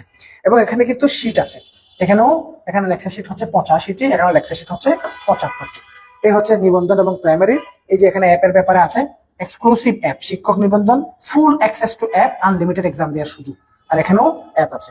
এই হচ্ছে নিবন্ধন এবং প্রাইমারির জন্য। আর প্রাইমারির জন্য আবারও বলছি, প্রাইমারির জন্য কোর্স ফি হচ্ছে 2000, আর নিবন্ধনের জন্য কোর্স ফি হচ্ছে 2100 অনলাইনে। আর অফলাইনের ক্ষেত্রে প্রাইমারি হচ্ছে 6500 এবং শিক্ষক নিবন্ধনের ক্ষেত্রে 6600। এই হচ্ছে আমাদের কোর্স ফি এবং প্রাইমারি এবং এই জব কোর্স নিয়ে ইনফরমেশন। এরপরে আজকের যে সেশনটা ছিল, আজকের সেশনটাতে আমি মূলত সরকারি চাকরি এবং নন ক্যাডার অন্যান্য চাকরিগুলোর উপর আমার একটা ফোকাস ছিল। এই জন্য আমি একেবারে বিসিএস এর দিকে তেমন যাই নাই। তবু আজকের এই ভিডিওতে যারা বিসিএস এর জন্য আছেন, আমাদের এখন বিসিএস এর জন্য 2টি কোর্স চলছে। একটা কোর্স হচ্ছে বিসিএস বেসিক কোর্স। এই কোর্সটা হচ্ছে honours second year, third year এবং ফোর্থ ইয়ার স্টুডেন্টদের জন্য 2 বছর মেয়াদী এক্সক্লুসিভ প্রিমিয়াম কোর্স। এখানে একটা প্রার্থীকে শুরু থেকে রিটেন, ভাইভা সহ টোটাল একটা কম্প্যাক্ট কোর্স হচ্ছে আমাদের বিসিএস বেসিক কোর্স। আর 48 কে টার্গেট করে আমাদের যে অ্যারেঞ্জমেন্ট, এটাও মূলত একেবারে দেখার মতো। এটা হচ্ছে এখানে একটু রাশ থাকবে, পড়াশোনার একটু প্রেশার থাকবে, যেহেতু বিসিএস এর যে একটা পিএসসি ক্যালেন্ডার নামক একটা ক্যালেন্ডার আসতে যাচ্ছে সামনের সময়ে, 1 বছরের মধ্যে প্রিলি, রিটেন, ভাইবার সম্পূর্ণ যে মেকানিজম, টোটাল যে অ্যারেঞ্জমেন্ট গুলো শেষ হবে। এই জন্য যারা 48 এর প্রার্থী তারা কিন্তু 47 এর মতো এত লম্বা সময় প্রিলির জন্য পাবে না। এখন এই বিষয়টা মাথায় রেখে 48 কোর্সকে আমরা এমন ভাবে ডিজাইন করেছি যেন একজন প্রিলি প্রার্থী প্রিলি কোর্সে জয়েন করবে, কিন্তু তাকে আমরা টোটাল ইন্ট্রোডাকশন টু রিটেন সিলেবাসটা দিচ্ছি, অর্থাৎ রিটেন প্লাস প্রিলির কম্বাইন্ড কোর্স। এখানে 3টি স্টেপ থাকবে। এই 3টে স্টেপ দেখেন, এখানে টোটালি প্রথম স্টেপে আমরা স্টুডেন্টদেরকে লিখিত প্রিলির সিলেবাসটা ইন্ট্রোডিউস করাবো। আমাদের যে দ্বিতীয় স্টেপে এসে এখানে আমরা স্টুডেন্টদেরকে অ্যাসাইনমেন্টের মাধ্যমে টেক্সটগুলো শেষ করাবো, এবং তৃতীয় স্টেপে এসে এখানে লেকচার শিট ভিত্তিক টোটাল কোর্সটা করানো হবে। এভাবেই এই 48কে নিয়ে আমরা আগাচ্ছি। এটা নিয়ে আরো ডিটেইল একটা কোর্সের উপরে ডেডিকেটেড ভিডিও আছে, আমি এই ভিডিওর লিঙ্কে ওটা দিয়ে দিব। এই ভিডিওর লিঙ্কে দুইটা বিষয় দিব, একটা হচ্ছে যে সমস্ত চাকরির সার্কুলার গুলো নিয়ে আলোচনা হয়েছে এগুলোর আবেদন লিঙ্ক এবং শেষ তারিখ সহ একটা লিঙ্ক আমি দিয়ে দিব। আর একটা হচ্ছে এই কোর্সগুলো সম্পর্কে ইন্ডিভিজুয়াল ভিডিও গুলা দিব, যারা এই কথাটা শুনছেন বা তাদের আগ্রহ আছে ওই ভিডিওগুলো দেখে দেখে নেবেন। আর 48 এর ক্ষেত্রে যে কথাটা বলছিলাম, ওখানে হচ্ছে 150 ক্লাসেস থাকবে, টোটাল ক্লাসেস থাকবে 150, এবং এখানে 220 সেট পরীক্ষা। এখানে কিন্তু অনেকগুলো পরীক্ষার রিটার্ন হবে। এরপরে 120টি লেকচার শিট গুলো কিন্তু প্রিন্টেড দেওয়া হবে, অনলাইনে অফলাইনে উভয় দিকে প্রিন্টেড লেকচার শিট দেওয়া হবে। এবং এখানে 48 এর জন্য একটা ডাইজেস্ট বই আছে, ডাইজেস্ট। হ্যাঁ, তারপরে হচ্ছে এখানে 30টি রিটেন ক্লাস আলাদা করে দেখানো হয়েছে। তবে এটা আমাদের যেহেতু স্টেপ 1, 2, 3 তিন ধাপে জিনিসগুলো দেখাবো বা কাজগুলো করাবো, সুতরাং ওখানে ক্লাসের সংখ্যা কিন্তু বেড়ে যেতে পারে। এই ছিল এক নজরে জব কোর্স এবং বিসিএস গুলো নিয়ে মোটামুটি একটা তথ্য দিলাম। মোটামুটি আজকের আলোচনা। অফলাইনের ক্লাসের চিত্র আমরা দেখতে পাচ্ছি এখানে। তারপরে এখানে আমাদের যে সবগুলো কোর্সের একটা আউটলাইন কিন্তু এখানে আছে, কোর্স কি কি চলছে দেখেন। বিসিএস প্রিলির ক্ষেত্রে এখন চলছে মূলত 47 এবং 48 দুইটি ব্যাচেরই আলাদা ক্লাস। তারপরে হচ্ছে বিসিএস লিখিত এখন 46 এর রিটেন কোর্স এখন চলছে আমাদের। তারপরে হচ্ছে 44 এর এখন 44th ব্যাচের ভাইভা, মক ভাইভা, এই জিনিসগুলো রেগুলার চলছে। তারপরে হচ্ছে প্রাইমারি নিউ কোর্সের জন্য অনলাইন অফলাইন আলাদা আলাদা ব্যাচ, অনেকগুলো ব্যাচ আলাদা করে চলছে। প্রাইমারি শিক্ষক নিবন্ধনের জন্য একসাথে ওভাবে আগাচ্ছে। তারপরে হচ্ছে আমাদের এখানে প্রতিটা ব্যাচের জন্য প্রিলি এক্সাম ব্যাচ 47 এর এক্সপ্লেন করা হলো, এবং রিটেন এক্সাম ব্যাচ চলছে। তবে প্রাইমারি ও নিবন্ধনের এক্সাম ব্যাচ আমরা এখনো ভর্তি নিচ্ছি না, এটা হচ্ছে মূলত যখন সার্কুলেশন আসবে তখন আমরা ভর্তি নিব। এই ছিল এক নজরে কোর্সগুলো নিয়ে তথ্য। এটা গত ব্যাচের আমাদের প্রতিষ্ঠানের যে সংবর্ধনা ক্যাডারদের, আমাদের স্টুডেন্টদের মধ্যে হতে যারা ক্যাডার হয়েছে তাদের একটা ছবি আমরা দেখতে পাচ্ছি। এরপরে এখানে তথ্য আর তেমন তথ্য নাই। আজকে যারা আবেদন করবার মতো, যাদের দ্রুত চাকরি দরকার, তারা নন ক্যাডার বা অন্য যে কোনো একটা চাকরি টার্গেট করে বর্তমানে চলমান চাকরির বিজ্ঞপ্তিগুলোর মধ্যে এখানে কিন্তু আরো অনেকগুলো চাকরি আছে। যেমন দেখেন ফরিদপুরে 129টি পদ আছে সিভিল সার্জনের কার্যালয়। তারপরে হচ্ছে রাঙ্গামাটি মেডিকেল কলেজের নিয়োগ বিজ্ঞপ্তি আছে। জেলা প্রশাসকের কার্যালয় নীলফামারীর একটা নিয়োগ বিজ্ঞপ্তি আছে। খেয়াল করবেন এখানে অনেকগুলো পোস্ট কিন্তু এবং এখানে লাস্ট ডেট কিন্তু মার্চের 25 তারিখ। চাকরি হিসেবে গুরুত্বপূর্ণ এবং ফেমাস, এই জন্য এখানে পদ বেশি মার্ক করা হয়েছে। বাংলাদেশ ইউনিভার্সিটি অফ প্রফেশনালস এও একটা নিয়োগ বিজ্ঞপ্তি আছে। তাহলে প্রশ্ন কারা করে, আপনার প্রস্তুতির ধরনটা কিভাবে হওয়া চাই, আপনি কি চাচ্ছেন, কোন জায়গায় যেতে চান, ওটা টার্গেট করবেন। যদি আপনি এদিকে একটু ওখানে একটু মেরে দেখি, শূন্যের উপরে যদি আপনি ঢিল ছুটতে থাকেন আম পড়বে না। আম টার্গেট করেন, গাছে আম কোন জায়গায় আছে ওটা টার্গেট করেন, সময় নেন, ভাবেন, এইম করেন, তারপরে ঢিল ছুড়েন, আম পড়বে। এখন গাছে অনেক পাতা, আপনি জানেন গাছে অনেক আম আছে, আপনি ইচ্ছে মতো জাস্ট ঢিল ছুটতে আছেন, ছুটছেন, আম পড়া দূরের কথা, উল্টা গাছের ঢালের সাথে ইট লেগে আপনার মাথায় এসে মাথা ফাটা ছাড়া কোনো উপায় নেই। টাইম নষ্ট করা যাবে না। যেই জায়গাটা টার্গেট করবেন ওটা টার্গেট করেন। আজকের ভিডিওটা প্রয়োজনে শুরুর দিকের যে আধা ঘন্টা এটা প্রয়োজনে আবার দেখেন, চাকরির মেজাজটা বুঝেন। পরবর্তী ভিডিওতে আমি আসবো কোন ধরনের চাকরিতে কি কি সুবিধা আপনি পাবেন। আজকে যদি আমি এত কথা তুলতে যাই অনেক লম্বা হবে, এবং আমি শুরুর দিকে কথাগুলোকে ক্যাটাগরি গুলো দেখালেও ক্যাটাগরি গুলোকে অনেক বেশি ইলিস্ট্রেট করার মতো লম্বা কথা তুলে নেই। আমি জাস্ট দেখিয়েছি এই শ্রেণী আছে, এভাবে আগাই, এরা প্রশ্ন করে এভাবে আগাতে হবে। ঠিক আছে, তাহলে পরবর্তী ভিডিওতে আসবো এই যে চাকরিগুলো আছে, কোন চাকরিতে কি ধরনের সুযোগ সুবিধা আছে, অসুবিধা কি আপনি কোনটা চান। সবাই কিন্তু এই বিসিএস এর কি সুবিধা কি অসুবিধা, কোন ক্যাডারে কি সুবিধা কি অসুবিধা, এগুলো নিয়েই কিন্তু সবাই কাজ করি আমরা। কিন্তু অন্যান্য চাকরি তো চাকরি, বিসিএসটা তো একটা জাস্ট চাকরিই বটে।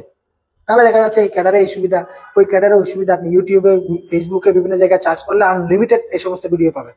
কিন্তু আসলে অন্যান্য যে চাকরিগুলো, এগুলোতে কি সুযোগ সুবিধা অসুবিধা এগুলো কিন্তু সবার জানা দরকার।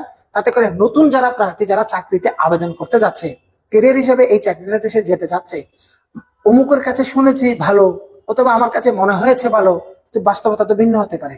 এই জন্য ডিপার্টমেন্ট ভিত্তিক এখানে অনেকগুলো ম্যাটার। যেমন ধরুন যে কোনো চাকরিতে পোস্টিং একটা ম্যাটার, কোন জায়গায় আপনার পোস্টিং হবে। তাহলে এই ধরনের সুযোগ সুবিধা অসুবিধাগুলো নিয়ে আরেকটা লাইভে আসবে ইনশাল্লাহ নেক্সট উইকে। একেবারে এত ঘন লাইভে আসার সুযোগ নেই।